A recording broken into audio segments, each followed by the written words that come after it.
This episode is brought to you by LifeLock. Between two-factor authentication, strong passwords, and a VPN, you try to be in control of how your info is protected. But many other places also have it, and they might not be as careful. That's why LifeLock monitors hundreds of millions of data points a second for threats. If your identity is stolen, they'll fix it, guaranteed, or your money back.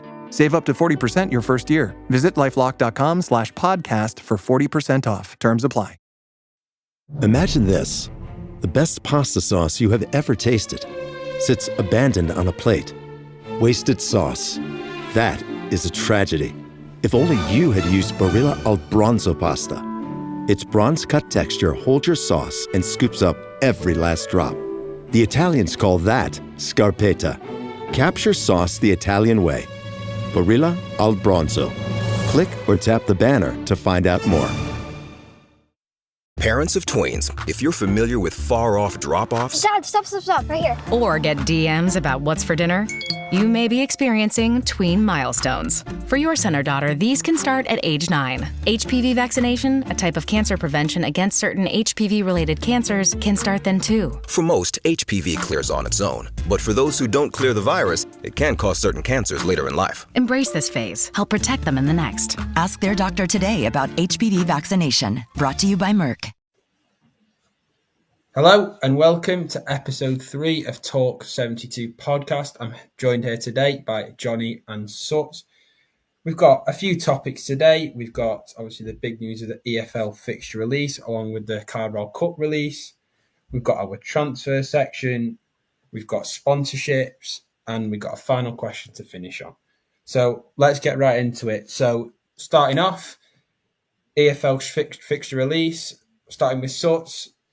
Obviously, I think, was it Sheffield United away start first day?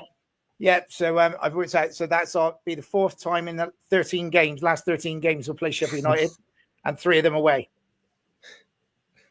Joy. Unbelievable. All we need is Oliver Langford, half empty home ground, and we'll be deja vu again. And cue Sheffield United abuse. Ideal. And Johnny, with you, opening day? We have got Wycombe Wanderers at home. Always a tough one. And we have got, I believe, Northampton at home. So, can be tricky. What about Boxing Day? Start with Suts. If you remember when we spoke on the last one, I predicted this. West Brom away. Not a bad one. Not a bad Boxing Day, not too far away. It's not too bad. I preferred home, but we've obviously got home on New Year's Day, which we'll come to. But yeah, it's not a million miles away. Having said that, it's not a ground that I particularly enjoy going to. Yeah, and obviously me and Johnny, Wigan and Bradford. You know, we've got Bradford away. Johnny's got Wigan at home. Should be quite an interesting game there. I think we'll see how we're both doing. Obviously, there's been some news in and out of both clubs, some big transfers. New Year's Day, who we looking at, Johnny? New Year's Day, we are travelling to sunny Mansfield Town. Very tricky one. They've made it difficult for quite a few teams over the last few years. Suts, New Year's Day? Portsmouth at home. Play at Pompey. Not a bad one. Nope. And finally, final game of the season. Hopefully promotion charge for any of us. Or relegation. Suts, who we got final day? Stoke. Home or away? Home. Stoke at home. Stoke at home, not a bad one. Johnny? Other side of country, away Exeter. Oh, it's a long journey that. Leave as you go past, mate. I'll give you a wave, yeah. And we've got Stevenage away, so a trip to London. Carabao Cup, obviously we've also had today. I believe it's the week commencing the 11th. So, see if you got first round. Well, it's quite amusing. We've got a pre-season friendly away at them, and now they're coming to us in the first round. MK Dons. MK Dons with their money. And Johnny? Blackburn Rovers away. Oh, a very tough one. It's not far, Very though. tough one. Not too far. Yeah, not too far. And I believe we have got. Let's just have a look. All this preparation time. Knowledge is the bomb. Yeah, we've got Notts County at home, so not a bad one to start off with. So fixture release out the way. Drop in the comments who your team's got. Finally, to run off the fixtures, one away game that you're looking forward to this season, starting with Suts. I can't tell you pinpoint when it is, but well, two actually. My youngest son, who I go away with, is Wrexham for him, but for me, it's Charlton, which is Easter Monday, which is Easter decent. Monday. Yeah, not a bad one. Two. Well, obviously newest to the divisions, but Charlton have been in there recently. But Wrexham, for every team in the Championship, really, especially for the younger audience listening in, a nice one to go to. Yeah, I did it many moons ago, and I had a weekend in Chester, which I think is the plan this time. Obviously, Charlton will be up and back on the train, but yeah. Not bad. Johnny, one away day that you're looking forward to doing? One away game looking forward to. Where is it? I got it right in front of me. 2 seconds. All this preparation time. Not Exeter on the last day of the season. January the 24th, Huddersfield away. I'm looking forward to. Big game. Do you reckon a sellout? Yorkshire Derby. Yeah, nice little sellout in that one. So, yeah, as I said, drop in the comments, drop on the Twitter post, anything about fixture away that we release. What about you, Luke? Who's your away day you're looking forward to? Oh, I mean, always love a Bolton, solely because we win there always. Obviously, Bradford on Boxing Day, Wimbledon, definitely a nice London trip like that. Cardiff?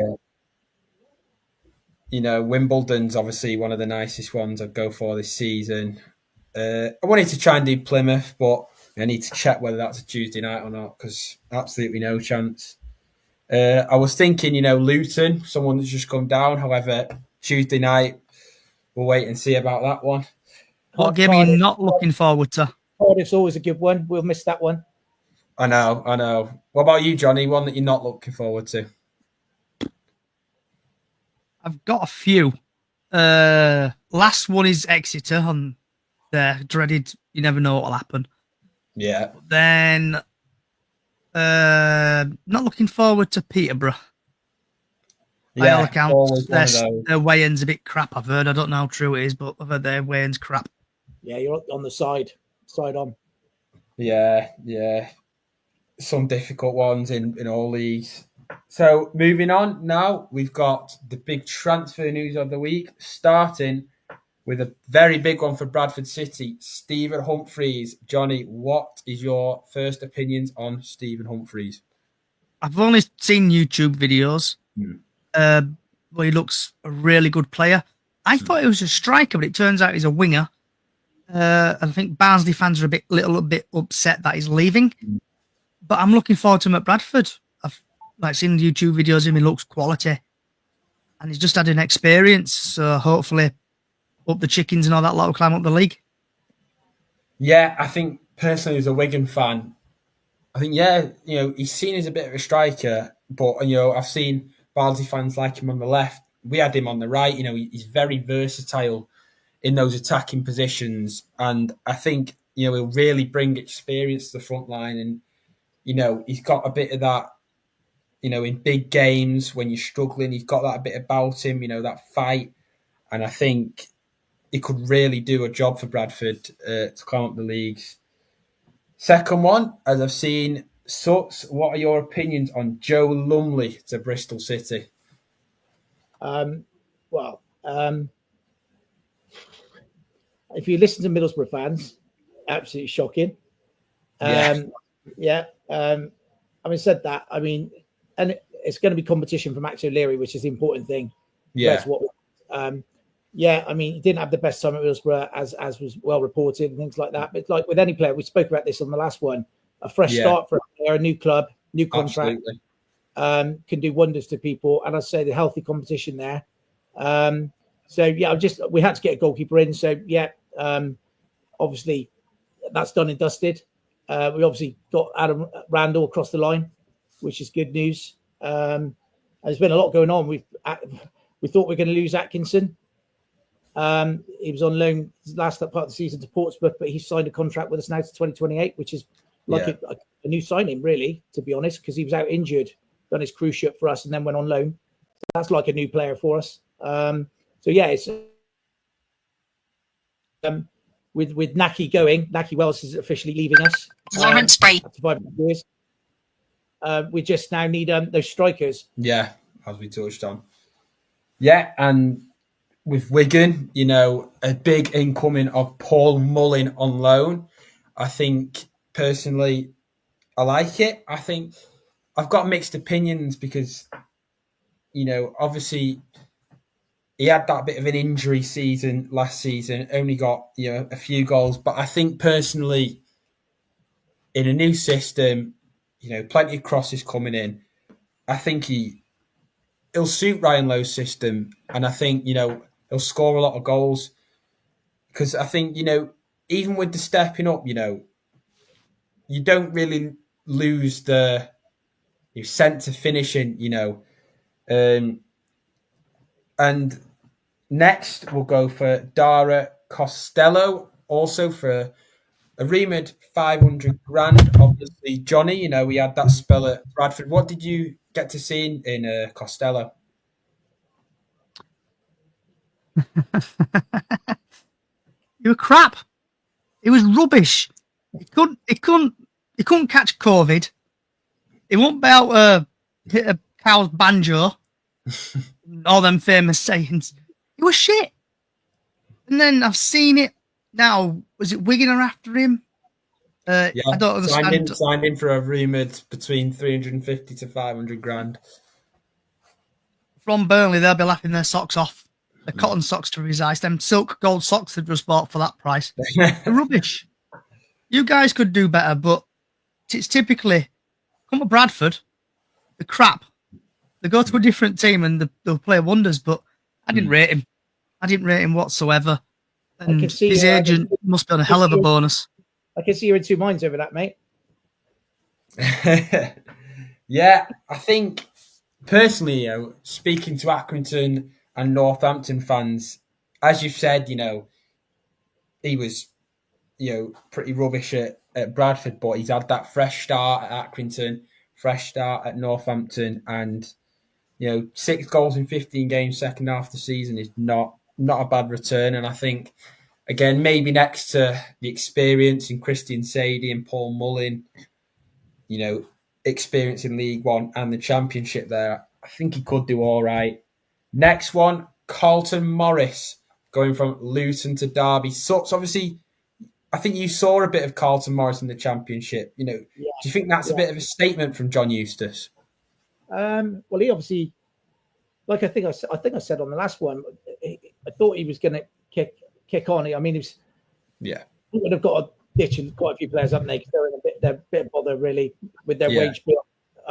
They had a huge wage bill coming down from the Prem and then back-to-back relegation. So I think clever business rather than a statement from Eustace.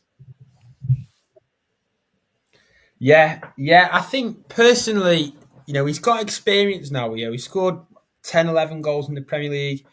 He's had a few good seasons in the Championship. However, at Derby, I think, the things that we're seeing is, they're getting an experience, but, are they possibly going to get into that stage where there's too much experience with all the players because they don't seem to be bringing much young talent in? I think that's kind of very much what he's set his stall at, what he's going for, isn't it? After a good season last season, the fans expect at Derby, they had a poor season, but by their standards, after a reasonable start. And I think, he's going to go with experience and try and make a play for to sort of just start off really, really well, powerful, big, strong, experienced team, hit the ground running. I think it's what he's looking to do from what they're setting up like. Yeah, and touching on Luton, as you said, they've got quite a big wage bill, but what do you think they could bring to League One, and what kind of were their strengths in the way they played in the Championship? Well, they're a big physical side, weren't they? That was it. They were they started playing towards the end of the season, started playing football, to be honest, and playing some stuff when their backs were against the wall. But most of the season, they were just very big, physical. That's the way. That was their style. That was the way they played, and they were one-trick ponies, really. That teams could work out, and I think the relegation massively hit them coming down. Obviously, the change of manager as well, massively. That was a big impact. And then once you build a momentum, either positively or negatively, that snowballs, and they would just find themselves, well, they had too much of a mountain to climb at the end of the season, even with the results that they got. I think they could in League One, if they stick to their guns, stick to their metal, they could prove a handful for a lot of teams. Yeah, I think, they've obviously still got the money from the parachute payments, and I think they could make some quality signings. And I think in League One, sometimes all you need is that physical setting, obviously, and with the likes of crosses going in left, right, and centre. I think it could become a handful. Another transfer that apparently is being rumoured, almost being done, is Wolves midfielder Tommy Doyle going to Birmingham City. So it's obviously he was at Sheffield United, a couple seasons ago. Did you really get a sense then of what qualities he has, and do you think he'd be a good asset to Birmingham? Well, he's not really proved himself at all, really, has he? In the last couple of clubs he's been at, he's not really made a mark to stay at Sheffield United, at Wolves. Birmingham, obviously, is the type of player that they can see them fitting in with what they're looking to achieve, looking to strengthen in that midfield. They're going to need some experience in that midfield because the step up to the Championship, as we know, is huge. Yeah.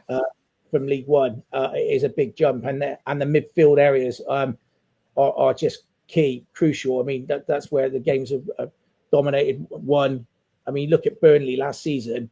Their midfield was just absolutely incredible, outstanding. Yeah.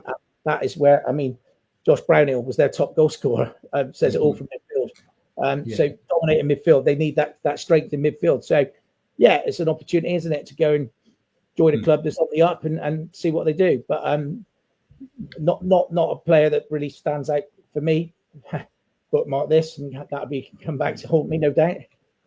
Yeah, as we touched on last episode, I think for Birmingham fans, it is a massive jump from the League One to the Championship. Obviously, you've got like the European talents coming, you've got Premier League players dropping down, and especially for a team like them, but mainly a team like Charlton, do you think Charlton Athletic could possibly struggle with the step up, obviously, with not particularly the most biggest budget? There's always a team that comes up from League One into Championship that surprises everyone.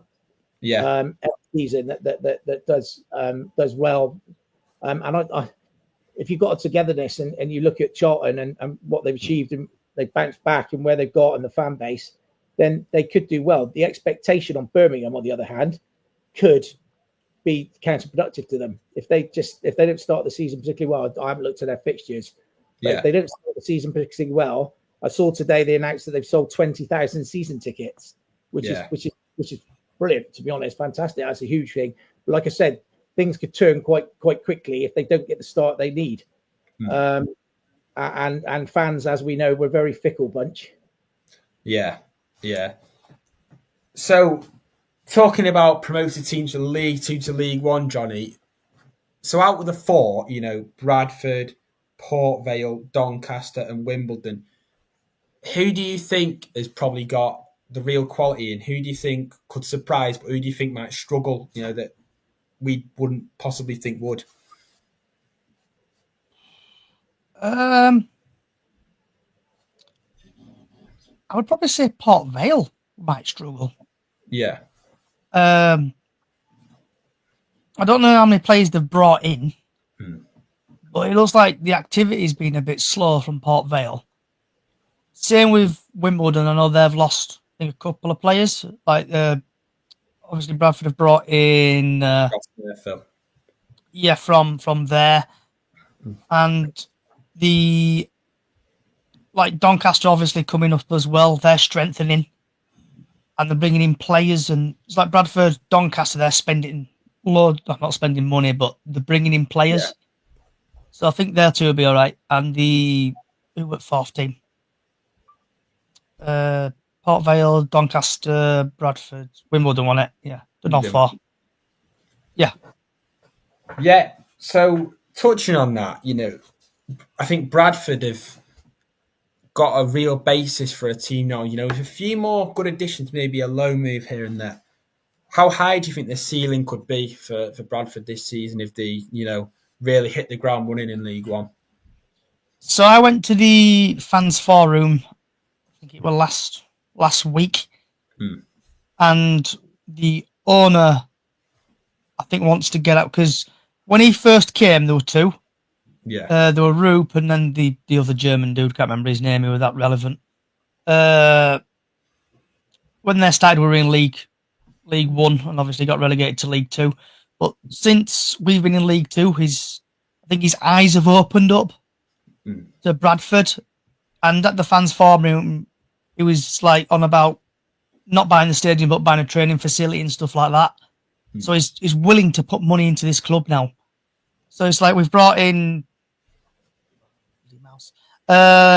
Humphreys, Wright, Pennington from Blackpool. He came in yesterday. Noville, Max Power, Touré and Tilt. Bradford still possibly need another left back, a midfielder, and possibly two strikers. There's rumours of obviously Naki Wells, but if he's got to spare £20,000 or whatever it is for his wage, crack on, bring him in. And then there's rumours of Windass, I don't know how true they are. And then there's just been other rumours coming in, I don't know, probably from Twitter in the nose. But to get out of this league, you need to have a decent goalkeeper who we've got, Sam Walker, and then we've got backup Hilton. The defence is now doing well. We've got rid of the crap. We've got rid of the big money earners. I think a few players will leave. It wouldn't surprise me if Ardois leaves Bradford. Obviously, Vadim Oliver's buggered off. Sam Stubbs as lefty. He's gone to Shrewsbury. Midfielders improving. Obviously, we lost Smallwood, but we need to bring in some midfielders and strikers. We need to have a little bit of youth and experience, but I think we're going the experience route. I know most of the players we brought in, I think, are 31.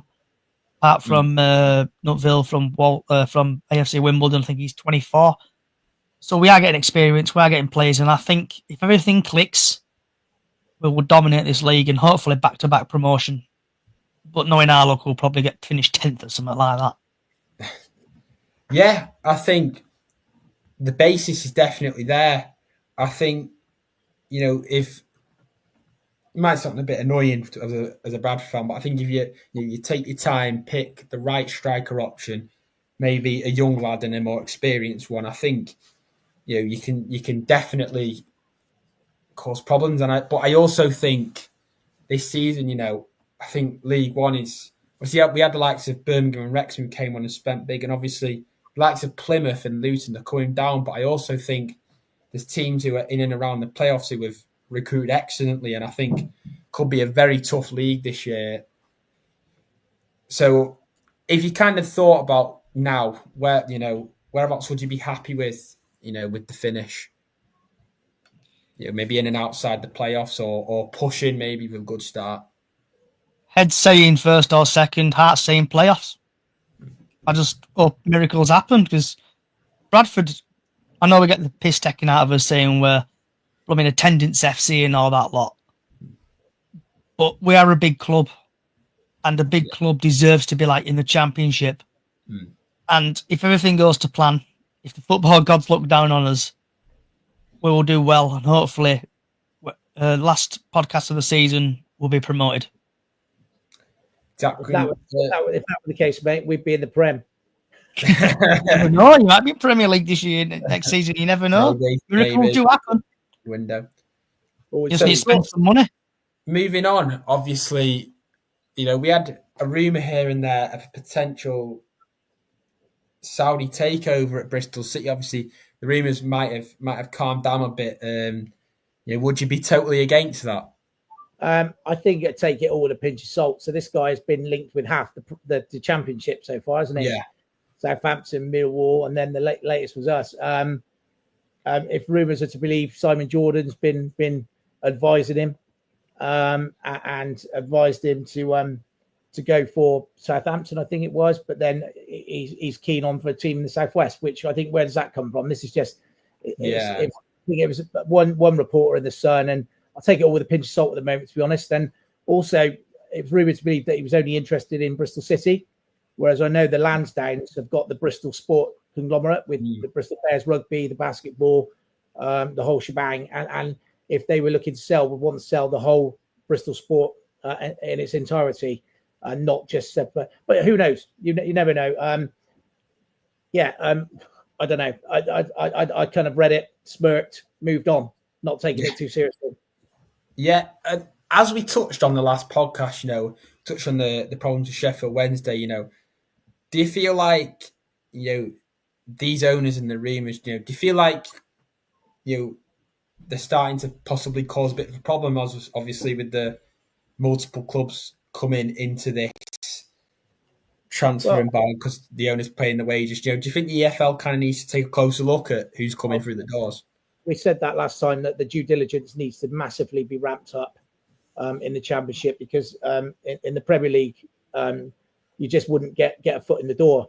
Some of these people, so they are now looking down into the Championship and League One to see if they can get their foot in to do something.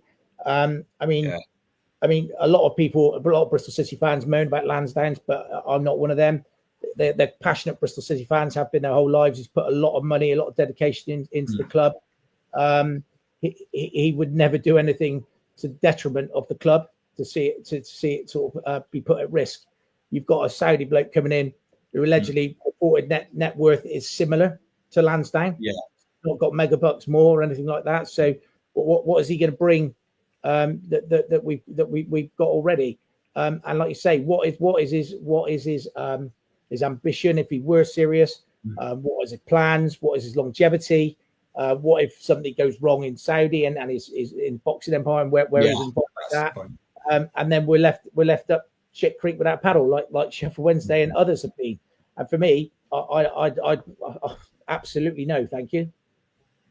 But like I say, the onus falls on the powers that be to get their act together and do some proper due diligence and proper legal work on these people that are taking these clubs over, because these are cowboys. Some of them are cowboys, just ruining clubs. Yeah, and following on from that, Johnny, as sorts moved on there, with the assets, ruining the clubs, especially with the likes of these owners possibly coming down to League One. What are your opinions on how the EFL are looking at these owners and them coming in and soon money's gone? With like Sheffield and stuff like that, Sheffield Wednesday, like Bolton, Portsmouth. Yeah. Like we touched on the other day, there's documentaries out there where ownership's coming, like there's the QPR, I think it's like the 5-year plan or whatever it is, and then there's Portsmouth one, I think, on Amazon, like Our Club. Sometimes the EFL need to look at themselves in the mirror, because it's like, how in the hell are these owners passing these tests? It's like, I don't know if I know it's in the EFL now, but it wasn't Leicester. I read somewhere the other day that Leicester's like headquarters or something, where they're coming from in China or wherever it is, it's gone bust. So Leicester could be the next club to go under. But EFL really need to offer support to these clubs. Yeah. Because they make millions from Sky, they make millions from, I don't know, Carabao or whatever it is, cups like that.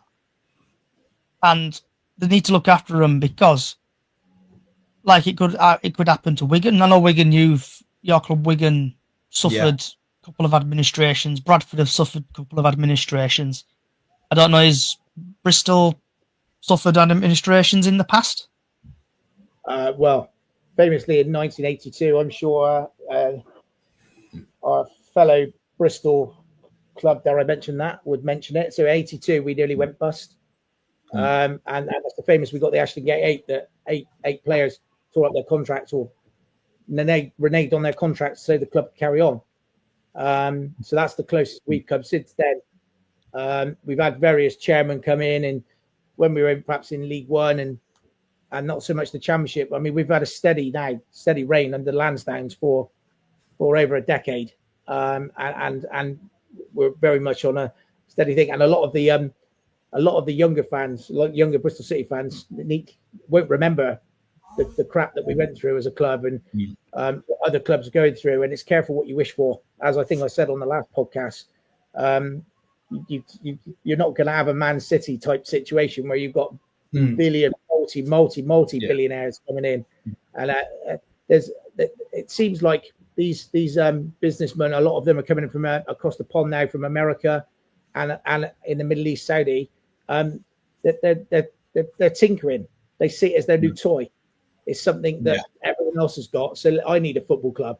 It seems a bit like that to me. It's not. Where's the passion to? Where's the reason and rationale to buy a football club in the Championship and put money? What are you going to bring to it? And this is where I think that the drilling down from the EFL needs to be with these owners, is really drilled down. It's not just a legal process. It's not just a legal paperwork and crossing T's, dotting I's. It's drilling down to what's their motivation for doing this, and what's their passion. But that's easy for me to say from a fan's point of view, isn't it? Like with Sheffield Wednesday, obviously the owners not paid them, played players and staff and all that lot. Why ain't the EFL clamping down on it? Why are they not doing like what they did to Reading? Say, right, if you don't book your ideas up in a month's time, if you don't get sold in a month's time, we're going to disqualify you. We're going to strip the club. Why don't they do that to Sheffield? Because it's in the rules and it's in the constitution of the EFL. So it's only if a club enters administration, they can then imply penalties and points and things like that. So Sheffield Wednesday aren't in administration yet, from my understanding. It's just I mean, it's absolutely shite for the players and the staff there, but they're not in that situation where the EFL can step in because it's not in their rules to do so. But if you're not getting paid, if you, for example, I work as a binman, if I don't get paid, I won't go to work. You won't go to work. So, with people not getting paid, that's on the players, isn't it? That's down to them and their representatives, what they do. And there'll come a point where I can imagine they won't go to work. They won't turn up to train if they're not being paid. And then that gets a problem there. And then that accentuates the problem. And then the hand is forced of the owner. Does he then have to go put the club into administration? That's when the EFL, and this is where the irony comes, isn't it? So a club who's on its downers, when needs all the help it can, goes into administration, and they hit them with 10-point deduction. It's like, yeah, thanks very much, thanks for your help. But that's the rules that are there that we've got to play with. Absolutely, yeah. Touching on that, I think seriously, the amount of big clubs like Wigan, Bolton, Portsmouth, like to Reading, Sheffield Wednesday. I think the EFL is just run like a bit of a joke.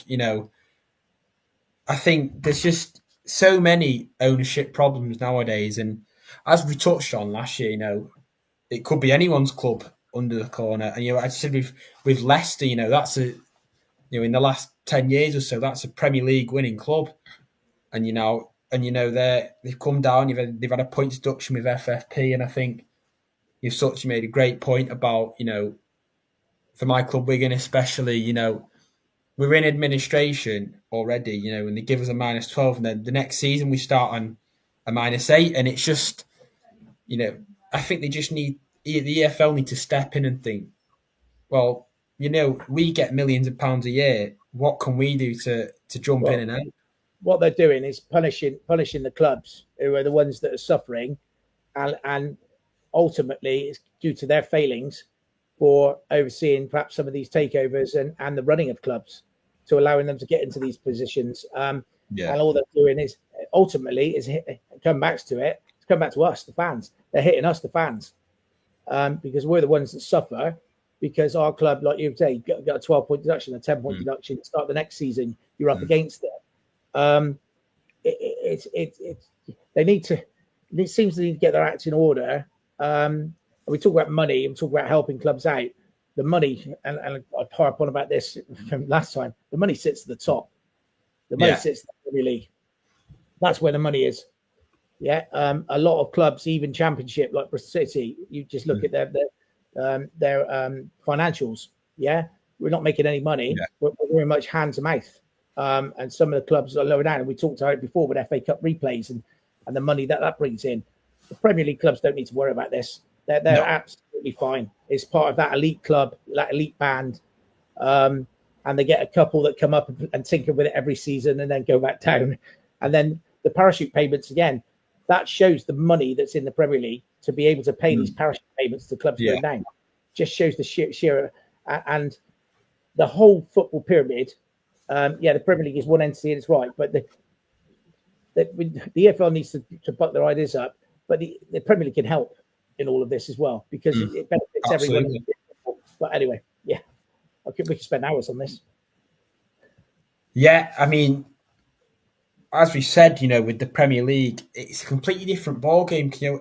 Man City and Man United combined must have spent £2 billion in the last 10 years on transfers where, there's EFL clubs that are getting docked for having a player on $5,000 a week. It's, as you said, it's around a completely different ballgame as well. Yeah, absolutely. And it's, some of these Premier League players, their weekly wage and 350 grand is how much a club like mine is spending on, the most are spending on a player every season. I think, as we said, it's a massive roundup. So the next part of the podcast, I'd actually like to touch on Preston North End and their most recent shirt sponsor of the Spud Bros. So opening up to both of you, what are your opinions on this? Obviously, I like it, I don't particularly like it on the shirt, but I think as an initiative and the money they spent, as a local brand within the club, what do you think of it, really? To be honest, if they've got the money there and it's got longevity and they can fulfill it, then I'm all for it. I mean, our shirt sponsor last season went bust. Hublo, which are on here, they went bust. So they were taken off the shirts for the last 10 games. And we had our foundation, our charity foundation put on the shirt. So that was I'm pretty sure that was a 2-year deal that they signed up to. And they couldn't fulfill that. So if Eddie, again, comes back to, I've used the term due diligence a lot. If the due diligence is there by Preston and they've got a sponsor and they're confident they can fulfill their requirements, then go for it. Obviously, we went through the rounds of all the gambling companies. We have one at Bristol City on the front of the shirts, and they've done away with those. So, and I think local companies supporting local teams, I'm all for massively. Yeah, especially because we've got the idea of football clubs being for the fans. I think Spud Bros on TikTok, obviously they're massive, and I think as that kind of figure in Preston, I think it really puts a nice spin on. Moving over to you, Johnny, I think, what are your opinions on all these shirt sponsors? What are your opinions on the likes of betting companies getting in with them? Betting companies should not be on shirts. I don't care. I'm going to go back to, I don't know if you remember, I think it was Huddersfield, when Huddersfield were in the Premier League. Yeah. Paddy Power sponsored them, but then Paddy Power did some dodgy kit. Yeah. With like a green stripe across there. Yeah. With that, it's like... I don't think they are allowed now, though, are they? I don't think gambling companies are allowed on shirt sponsors anymore. I think that's right. But like with is it Spud Bros, you said? Yeah. Who sponsor? It's just a publicity stunt. That, in my opinion, it's like, oh look, we've got a shirt sponsor. It's to get probably that spud companies get more followers on TikTok and stuff like that. And As it's long probably as helping them out on TikTok. they're paying the Redis to Preston, though. That's all that Preston are worried about, isn't it? It's extra money Yeah. in for revenue for them. Because Spud Brothers be paying Preston to get the name on the shirt. It might be £1 million. But that's good. That's good business for Preston, as long as, like I say, it's a company that, like Hublo, doesn't go bust. That's the main thing. That's a bit embarrassing then, because you've got all the fans walking around with, Championship now. I don't know about you guys, but we've got 3 kits. We've got home, away, and a change kit, because of FA rules again, where you can't. Used to be. Do you remember the day we used to be able to mix and match your kits? So you could have like your away kit with your home shorts or something. They don't allow that anymore. You state your kits at the start of the season. That's what you have to wear. Again, that's hitting fans. But then, if you've got fans that have bought, some fans will buy all 3 shirts, and the sponsor goes bust midway through the season. That shirt is pointless. It's nothing, because the players aren't even wearing it anymore. So the important thing is someone can pay up the money and see it through. If the whole point of sponsorship is that company then does well out of it, and they increase their business. So, I mean, if it helps Preston and it helps the company, then good on them. So how come your sponsor went bust then? Is there any reason, or is it? Company just went into administration. So you can't then. It's not very good, is it, having a shirt sponsor with a company that's in administration? So literally all the players' kits, it came off, but all the fans' kits is stuck on there. And they just put on for the last 10 games of the season. And probably no one noticed it outside of Bristol City, but we've got our own charity, the Robbins Foundation, and they were the shirt sponsor. If a company goes bust, and if, I don't know, in their contract, it may be that they're paying monthly or 6 monthly or whatever in terms of it, they can't fulfill their payments, then they're going to come off, aren't they? And also, I think there's no point promoting a company that doesn't exist anymore. Yeah, I think personally, when we used to have the likes of betting sponsors as well, it would cause, the adult sizes to have the shirt sponsor. But obviously, when you get to the children's sizes, it has the likes of a different sponsor, a charity or nothing. And I think, it doesn't feel the same, in my opinion. It's a big thing. I mean, it's big business sponsorship, isn't it? Because I mean, I know Bristol City announced yesterday, I think, that they've got a sponsor going on the sleeve, and there's one on the back, and there's one on the shorts, and these are big bucks. These are big bucks, particularly with the coverage they get on Sky nowadays, and the amount of fans seeing it. It's big business, this sponsorship. So it's on the clubs to get it right, that they're picking someone that is not going to be linked to something dodgy or something. That's part of it. But equally, that they have got the money behind them to fulfill that sponsorship.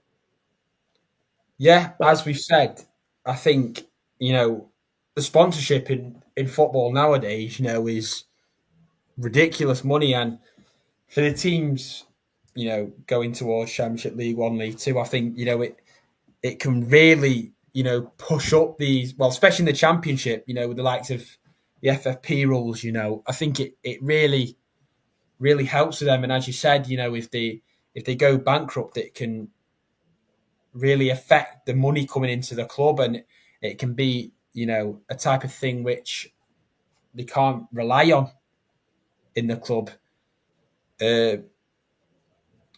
So next part of the podcast, we'd like to touch on the teams coming down from the Premier League, the teams coming down from the Championship, and the teams coming down from League One. So, Suts, firstly, so with the likes of, was it Leicester, Southampton. And,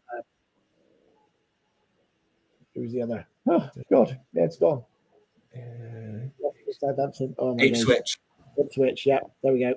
So, obviously, Leicester with the points deduction, but with the likes of Ipswich and Southampton, how are you feeling about them coming down?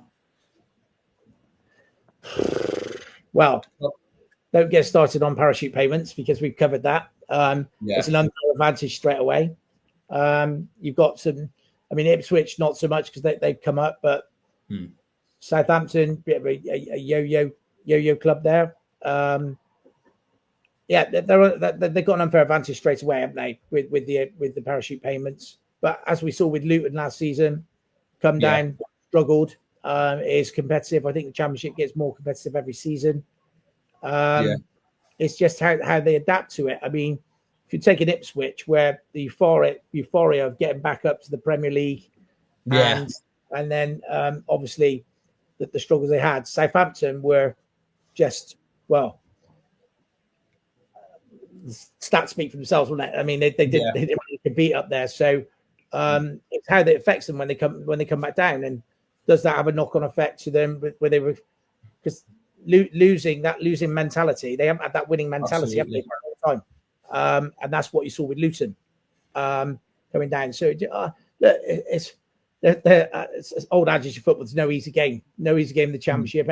Everyone can beat everyone. It's just who puts that run together. And we saw, just because a team starts the season really well, as we saw with a number of teams last season, it doesn't mean it's longevity. And it's what happens after Christmas, the January transfer window, and it's a brutal league.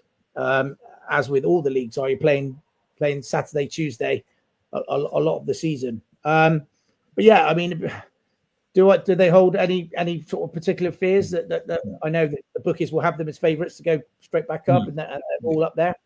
But do you know what? None of them really strike any fear, because it's just such a tough division. There's lots and lots and lots of good teams in that division. Yeah, as we touched on there, I think, with these teams going up, you're thinking, great, we're in the Premier League, but then obviously you've got to spend all this money, but then you can get struck by FFP like Leicester have done. So I think, when these teams go up and get relegated, as you said, it gives that losing mentality. And I think, as we touched on the EFL fixture release, saw that one of the big games in the Championship was Birmingham and Luton. One relegated team, one League One team. One that Ipswich and Birmingham. I think that's one team that have really got a bit of a we've come down here. Can we rebound? And Birmingham, who are full on confidence.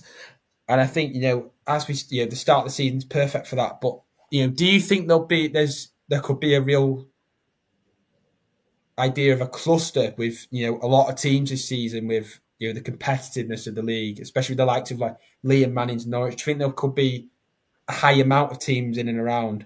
You just said the swear word, mate. Liam Manning's please. Look, last season proved, I mean, you had those three teams at the top. I mean, who just Sheffield United, Leeds, and Burnley. Yeah. And look at the points. I mean, that all of them got. I mean, Burnley finishing runners up with, what was it, 90 odd points? Just ridiculous. Yeah. Sheffield United on about 80 odd. So it's massively competitive, and you're going to have one team that just absolutely shoots the lights out. And to be honest, I couldn't put my finger on it at the moment who that's going to be. Absolutely. I think whereas last season, you'd have said Burnley and Leeds very much were the favourites up there. This season, I think it's wide open. I really do think it's wide open. You've got, like you said, you've got a lot of teams. You've got Norwich spending money, new manager. You've got the teams that come down, Ipswich, Southampton coming down, big clubs. And then you've got other teams that are coming in, like Sheffield United, trying to rebound off that playoff loss. I mean, obviously Sky's seen something in that, because the opening Saturday we're live on Sky away at Sheffield United. Yeah, absolutely. So like I say, I mean, Sheffield United got a new manager. They've got the huge disappointment they had again. That could really knock them, and they could struggle. And again, they could bounce back. But I think it's every season we tend to say it. The Championship gets more and more challenging and competitive and difficult. But I do see it as being a little bit more open this season, in terms of no one club really running away with it. Famous last year. Moving on, with Johnny, teams coming down from the Championship. We've got the likes of Plymouth with Tom Cleverley in. We've got Cardiff with their new manager, and we've got Luton, obviously losing Carlton Morris, but having a bit of money. Johnny, is there any teams there who you particularly fear in League One next season, and the ones that obviously they're going to spend a bit of money, but teams that could be possibly run away? So obviously we've banged on about it. Parachute payments with Luton. I think they're going to do well. Huddersfield Town, I think, as well. Cardiff under new management as well, but I think they may struggle with the manager. From Rochdale, I think he came from originally. Then Man City's youth development. I think we touched on that in the podcast last week. Yeah. And then Plymouth, obviously Tom Cleverley, former Bradford City youth player. It's going to be one of them. It's going to be a really tricky league, I think, this year. Yeah. And just see what happens. It's like end of season, we could be talking about, I don't know, Wigan and Bradford have all gone up all of a sudden. You never know in football. Anything could happen, and anybody can be an underdog, and anybody could go up. Yeah, as you said, with the likes of Bradford, that's what with Leyton Orient last season. It was quite a competitive league, but if you get a good manager behind you, you get a good system, a strong team that works together, you can really do well. But I also think this season you've got the likes of the teams coming down, but also Bolton, Blackpool, Wigan, Bradford. I think there's quite a few good teams there that can really get in the mix of those playoffs.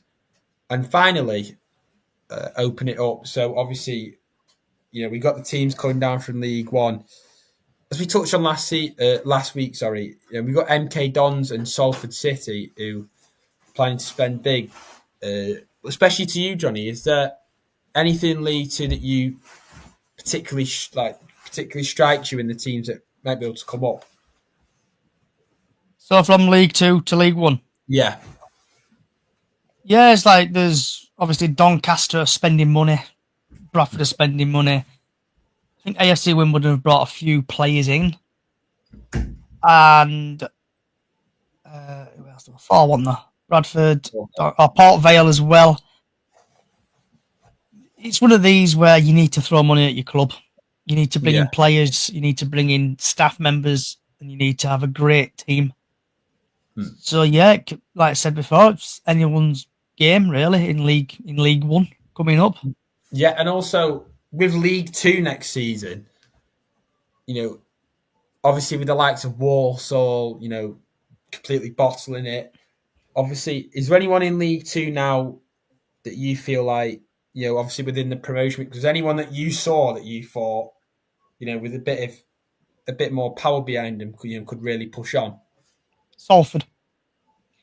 Obviously with the money. When we played them, and obviously Mellons scored that fantastic goal to send the away ending to massive limbs.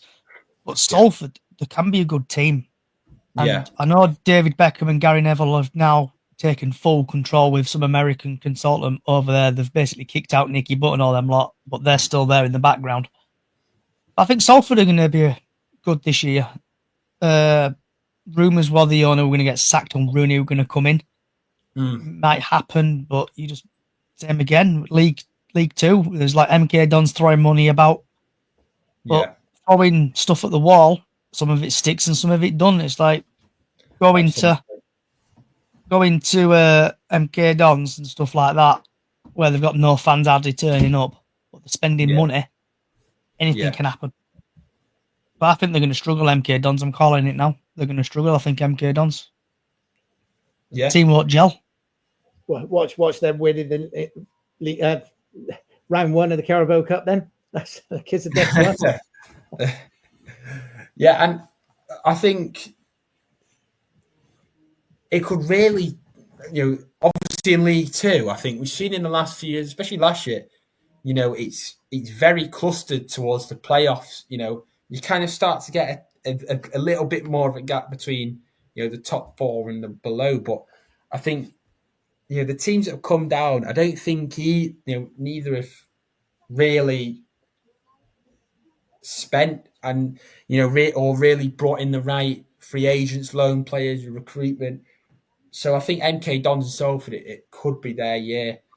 So finally, to finish off the podcast, with a bit of reasoning behind it, let's go for, Suts in the Championship and me and Johnny in League One. So starting with you, Suts, what's one team who you think, could surprise you in the promotion mix and one team that could surprise you in the relegation mix? Relegation, Wrexham. I think they're really going to struggle. I think that the step up is after their rise to where their meteoric rise, what they've done, and they're spending, but it's a massive step up. I think they're gonna suffer a little bit. They're gonna struggle. Promotion. Somebody. I hate to say it. Do I say it? I'm not like what I'm going to say. Can I say it but not say it? Yeah. Yeah. We'll bleep it out. Yeah. Let's be having you. Let's be having you. Yeah. Norwich. I think Norwich. They've got the money. They're making some good signings. They had a good core of a team already that just narrowly missed out on the playoffs, and I think they'll kick on, to be honest, which pains me to bloody say it, and I hope I'm wrong. Yeah, and I think Wrexham's a great point because there was a few times last season, and I think in League One they were winning games, but it was only the amount of teams that kind of came out of the games thinking, how did we lose that? They weren't the better team, and obviously leaking goals as well. They were leading goals back. And obviously, you can do that in League One and you can afford to do that. But as we said previously, the step up to the Championship is absolutely massive. And I think, they've got the likes of Ryan Hardy, but they haven't got many players that strike me of that real Championship quality. The step up is absolutely massive. So moving on to you, Johnny, in League One. One team that you think could surprise you in the promotion mix and one team that could surprise you in the relegation mix? Easy question, this. Leyton Orient, I think, are going to do well in League One. They nearly got to playoffs. They nearly won the playoffs, shall we say. Yeah. So I think they got a good chance. I think did the manager sign a new deal recently? Yeah. I think Burton are going to struggle under Bradford City's former manager. Whatever his name is off top. I keep forgetting his name. Gary Bowyer. That's it. I think he's not a good manager, and I think he's going to struggle. Yeah, I think definitely. I think he saved them last season, but again, this is going to be such a hard league, and obviously we can't tell. We'll do the question again towards the start of the season.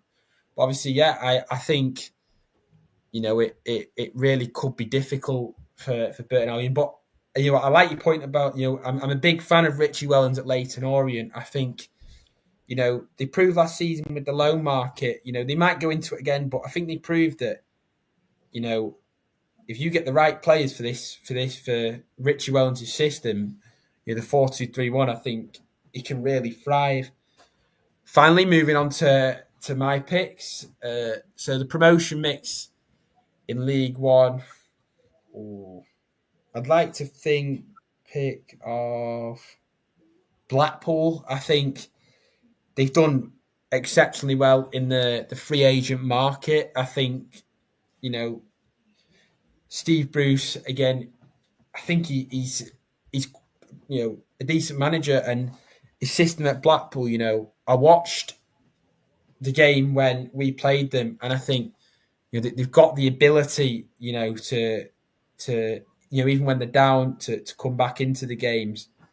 And I think my relegation mix, I'd like to throw maybe a team like Stevenage in there, because I think obviously first season in League One they had the likes of Steve Evans, and I think it was a physical team, and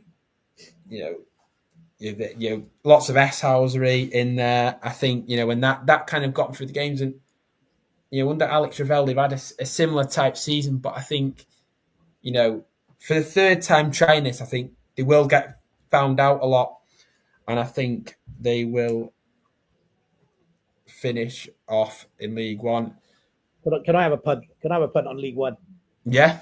It's very hard to predict, but go on then, and we'll have a punt on Championship whilst we're at it. We'll go Luton to win it. Luton to win it. I just think with the money they've still got and that they can spend, I just think that the strength that they'll be too strong. As for going down, I just think Wimbledon are going to struggle. Yeah, I think Wimbledon struggle like hell. They've done brilliant to get to where they are. I just think this is going to be a step too far for them. But Northampton as well, I think will struggle. Yeah. So Johnny, obviously, what about Championship from what you've seen and hopefully can possibly see in the future?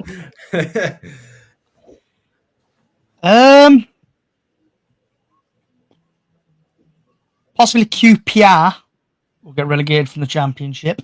I'd say. And I'll say Bristol City probably getting playoffs, I would say. I'll take that. Yeah, I think QPR, they've recently lost Marty Cifuentes. And I think the manager they brought in, is... I think he's quite a big name now. He was at Rennes and he's developed a lot of talents like Camavinga. But I think obviously sometimes when you get the big managers in like that, I think it's a big risk because Rennes is quite a big club. I think they struggle to get the talent. And finally, to finish off the podcast, my points on the Championship. I think promotion-wise, again, as sorts wouldn't want me to say, I'll say it without saying it. The Canaries, I think Liam Manning is a good manager. I think they recently got a new foreign signing in today, and I think very positive. And I think they've got different markets in which you can spend in. And I think relegation-wise, again, I'd like to see the likes of... Yeah, I think... Again, there's always one team that surprises you, but again, with sorts like the likes of Wrexham, I think, they've got quite an aging squad, and I think, the fluidity and the pace of the Championship now is getting bigger and bigger, and I think they'll struggle. So, calling on that is the end of the third episode of Talk 72. Thank you for watching. Obviously, drop some suggestions in the comments of the Twitter and YouTube posts.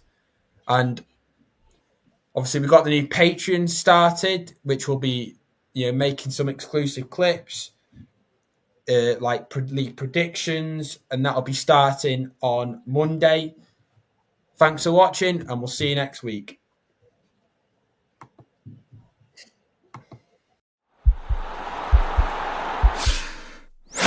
This podcast is part of the Sports Social Podcast Network.